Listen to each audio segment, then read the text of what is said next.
It's been 3 years since I relocated to the continent of Africa, and within that time, I have traveled to at least 10 countries globally and lived in 2 African countries.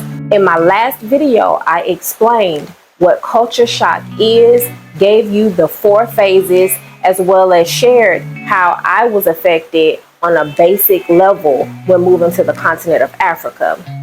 With that being said, this video is not intended to offend anyone. I am well traveled and have submerged myself into many different cultures. So, if you don't have thick skin, I suggest that you stop the video right now and go watch another one, because I will not sugarcoat my experience. This is what I went through. This is what affected me. And I would like to help other African Americans who want to move to the continent of Africa by opening their eyes to the reality of what they could potentially run into. Hey y'all, it's Sade Imore, your favorite expat with nomadic tendencies. If you're new here, welcome, welcome. And if you're an oldie but goodie, hey you, I see you. Thanks so much for stopping by. As you can see in the title, I'm going to be discussing the culture shock that I experienced in country number 1, which is Tanzania. So let's get started. The first culture shock that I had was about the addresses, because I remember coming from the airport and giving our driver the address where we were supposed to be staying at for our Airbnb. We got to the location and it was not correct. And what I noticed is that even if you're driving Uber or I believe it was Bolt at the time, you still got lost. You had to really remember where you were going just in case, because the addresses just wasn't really a thing. So that was definitely different from me coming from the States, because everything has an address. The second culture shock I had was the bathrooms. They have toilet stools, but they mainly have what they call squatters. And it's a hole that's in the floor that you squat over and use. That was a little different for me. I did it twice, and one of those times I actually was like in a rural area at the gas station, and that's all they had. So it was different. It was quite the experience. I didn't really care for like the smell per se, because there is no cover to go over the top portion. But I also want to tell you guys to bring your own tissue. I'm a traveler. At the time I lived in Dar es Salaam, I had a 4-year-old and a 16-year-old, so I always bring tissue anyway. But keep that in mind. They do have tissue in Tanzania. I'm just saying the primary way that they wash themselves, from what I know, is to spray, to use the water to spray. And they don't really think it's clean per se. Not all, but a lot of them, just cultural wise, to, use tissue. And, there's nothing wrong with that. But for you coming from America, I suggest that you bring tissue with you wherever you go. So just in case there is no tissue at that restaurant or gas station, you'll have some. The third culture shock I had in Tanzania was the lack of courtesy for your private space. In America, when people are this close to you, it's either you want to fight or there's some type of affection that's taking place.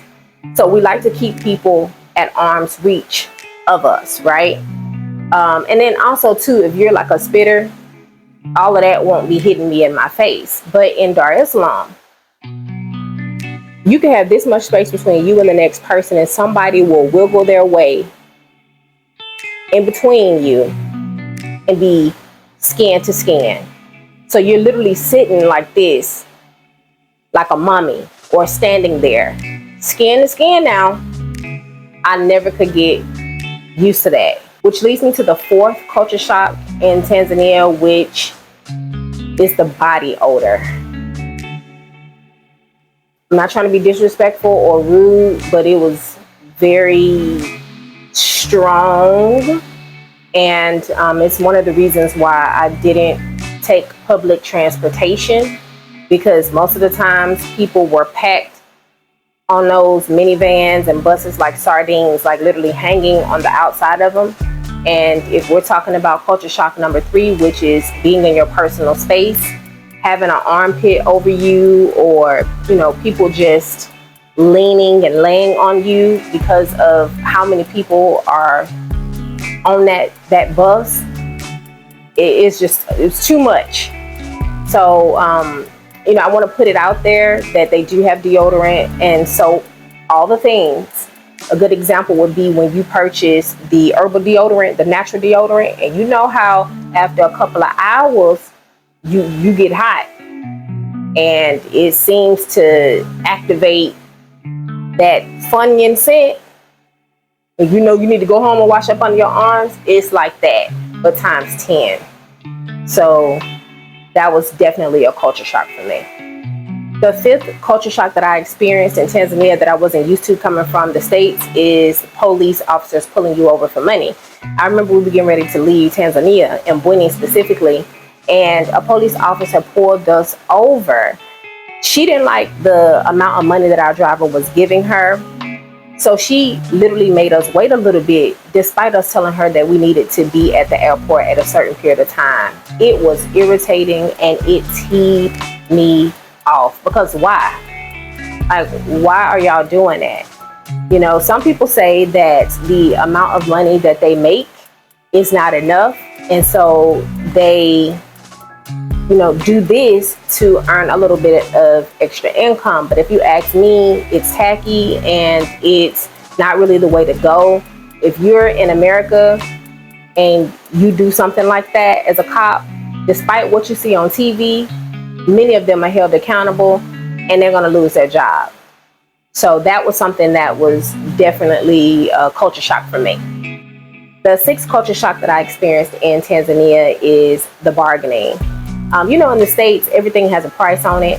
So you just run it through the scanner and go on about your business. But specifically on the continent of Africa, I can say that with confidence that bargaining or negotiating is a cultural thing.